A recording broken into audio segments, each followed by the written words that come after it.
शेतकरी सगळ्यात मूर्ख आहे असं मी त्या ठिकाणी म्हणणार आहे. मागचं सरकार होतं, त्याच्या मागचंही सरकार होतं,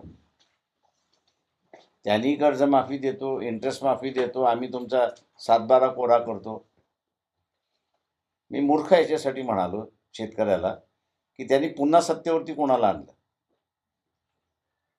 आणि आता कशाला रडत बसलाय.